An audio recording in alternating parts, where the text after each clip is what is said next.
Hey everyone, welcome back to my channel. Thanks for watching today. Today's video is going to be my November book reviews.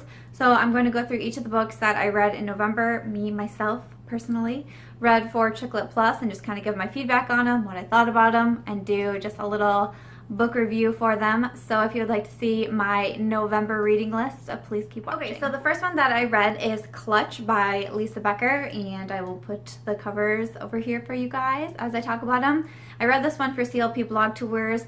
I'm a big fan of Lisa Becker. I have read, I think I've mentioned her on this channel before, but she has like Click and Double Click and Right Click, and those books were all written like via social media, emails, Facebook statuses, that sort of thing, and it just really intrigued me and I really enjoyed reading them. I thought she did an amazing job with that series. So I was excited when I saw that she was bringing out Clutch, and I'm telling you, just by reading the blurb for it, I was like, I have to read this book. It again just sounds like the word I used in my review on Chick Lit Plus was clever.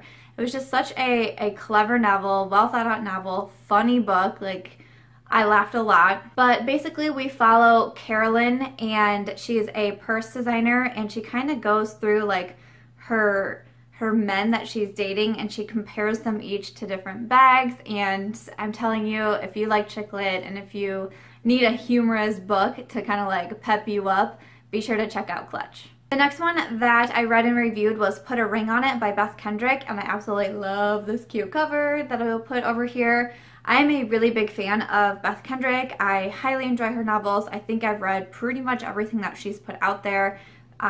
Very much recommended to women's fiction readers and lovers. So Put a Ring on It is part of the Black Dog Bay series, and I have also read Cure for the Common Breakup and New Uses for Old Boyfriends. Those are both a part of that series. Loved those books, and I was super excited to get this one. I will say with this one, I did give it a 4-star review because I still enjoyed it. I didn't think it was quite to the level of the first 2 books in the series. I know that I enjoyed those a little more. I believe I gave those both 5-star reviews. This one, while it started off really well for me and I was enjoying it that way, but it was kind of like once we got probably past the middle of the book, it all of a sudden seemed to like slow down a lot for me, and I was almost getting frustrated with the characters, like the whole back and forth, like no, I'm not going to get into the relationship, yes, I should get into the relationship. Like, it just happened like too many times for me, and I just was kind of like, come on, let's do something. But the majority of the like first half of the novel I thought was really good. We follow Brighton, who is someone who, like in the blurb it says she doesn't do outrageous, she's a very practical person, but her engagement gets called off, and then all of a sudden she gets a call from her ex-fiance who says he just got married on a whim, like he doesn't even know what happened, he just all of a sudden got married. And so she kind of decides to do the same thing, and from the series we know the guy that she gets married to, and that excited me because he had a role, this Jake has a role in the other 2 books, and how he tied in with this book I thought was so cute. I absolutely loved it. I was surprised. I thought it was great, but again, like just towards the end I was kind of like, what are we doing here? But still a really good book. Gave it 4 stars. That I read and reviewed was Collision by PJ Byer, and I also read this for my blog tour company, CLP Blog Tours. Now with this one, I don't know how to say this the right way, but like I didn't really want to read this one. I was going to pass it off to someone on my review team simply because of the cover. Like, I judged a book by the cover. I did it. I admit it. And that's not cool to do. I know that. But just kind of on first glance, I was like, I'll see if anyone else can fit it into their schedule. No one else could, so I ended up reading it, and then I was like, duh, Samantha, that was not a wise choice. Because I gave it a 4-star review. I ended up really liking it because there's a lot of like suspense and intrigue and mystery involved in here, and I kind of like those sort of things. And basically we follow Stella, who like runs away from her home. She's unhappy with her home situation. She runs away, and then it's almost like one downside of the book, I think, is that there was a lot going on. Like, she's running away. At times you think that she's gotten into some like very scary situations. She meets a new family and kind of like gets kind of like starts being friends with people in this family. It's really hard to describe because there's so much going on, and then she has these strange dreams that are linked with something else, and then at the end there's kind of a twist. Like, it's really, really hard to describe. I mean, it would probably take me 10 minutes just to describe this book, but I ended up really liking it, even though at points it could be hard to kind of keep everything in line and keep everything together.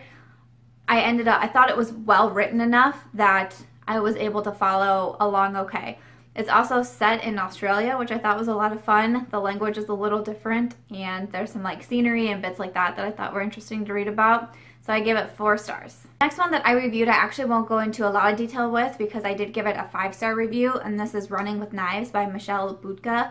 And I actually talk more about that book in the November favorites video, which is already live, so I will put it in the cards up here, but I will also link it in the description box below. The November favorites video will feature all the books on Chicklet Plus that was given 5 stars to in the month of November, so that's for me and my review team.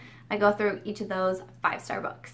The next one that I read and reviewed is Outback Promise, and this was by Maggie Bolitho, and this one was also said in Australia, and I remember saying in my review that there was a few phrases that I was like, what is that? And I had to Google a few things, and it was kind of fun because then I'll test out those phrases on my friends to see if they get that I'm saying something crazy. And it's a very, like, it's almost kind of a sad story. There's a very sad part in the book dealing with a death of a child, and I remember actually reading the scene in my bathroom one night, and I started to cry because it was very well written and very touching, and it hurt to read that scene, so be prepared because I remember not being prepared. So I enjoyed those aspects of it, and then basically we're following a husband and wife, and they're trying to get their marriage back on track after they lose their son. And so while there were certain aspects that I enjoyed, I kind of thought the writing was almost a little bit choppy. There would be very short section breaks, and some of them would only be like a paragraph or two, and then it would switch and go to something else, and it kind of made it hard to read and follow because it was like you couldn't really fully get into that scene because it was so quick, and then it was over, and then we're jumping into the next scene, and it just, I don't know, it kind of read a little wonky to me, and it was a little bit slow at times, but there was a good message in the book, and I wanted to keep reading it. It just kind of wasn't the easiest read. It didn't flow super well to me, but I still ended up, I gave it a 3.5 stars on Chicklet Plus. The next one I have is Christmas at Cranberry Cottage, and this was by Talli Roland.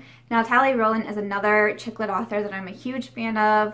I'm pretty sure I've read all of her books, but she also puts out, she does full-length novels, but then she also does a lot of novellas, and I think I've read all the novellas as well.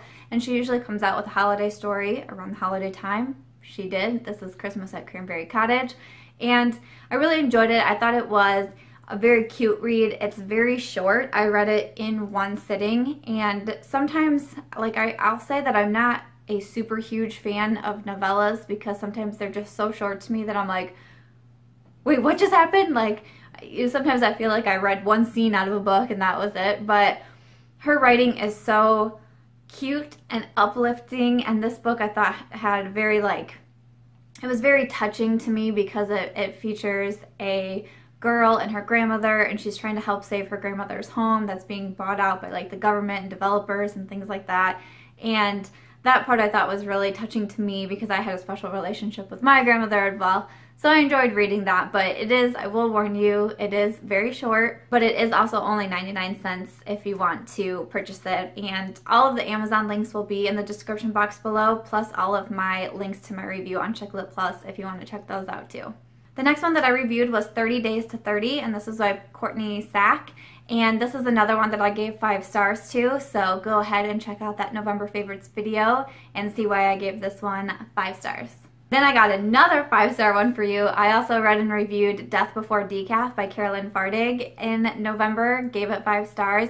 It's more on the chick lit mystery side, and I loved it. The next one I read was Good Riddance by Whitney and Collin Parker. And this one, I love the cover, by the way. The cover to me was just so eye-catching. But this one I thought had a very interesting plot because basically we follow 2 friends. But the book starts off with the friends talking to each other over the phone because someone that they went to high school with passed away in like a freak accident. And the girls are kind of discussing the death, and then the gal who died, she was planning like their high school reunion, so the two friends decided to take over to plan it, and that's kind of like how the book goes along. But it's written in the past and the present, so we get the present, but then we also get the past of when all these girls were in high school together, and the girl who died was just like not a good person, and it's like the whole town knows that. And so like while people are sad about her death, it's like they really aren't too torn up about it. And I don't know, I thought it was very interesting. I thought it was very well written, that it wasn't like rude or mean, or I didn't dislike any of the characters. Like it was well written enough to like I understood, and I kind of felt like I was in their own little community as well. I enjoyed the two friends that we followed. They each have an interesting storyline going on. There is, of course, romance in there. But I totally loved the flashbacks to the 90s. And if you're a 90s kid, like you will get it. There's like song lyrics in there that is fun to read about. There's movie mentions in there, like one of my favorites, Cruel Intentions. Yes.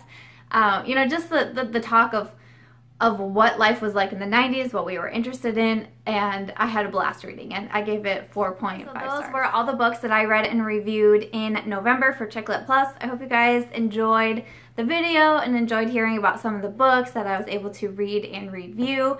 If you guys did, please do give this video a thumbs up so I know you are still liking the book reviews. If you guys have any other video suggestions that you want to see, please do comment below and let me know. I do have a giveaway going on right now, so be sure to get entered into that giveaway. It should just be the video prior to this one, but I will put it in the cards above and I will leave it linked below. I'm giving away 2 different sets of the Sephora Favorites kits. So I'm really excited. It's open international. The giveaway does close on Friday, so be sure to check out that video and get yourself entered into it. Other than that, I don't think I have anything else left to say. Thank you so much for watching. I hope you will subscribe before you go, and I will see you in my next video. Bye, guys.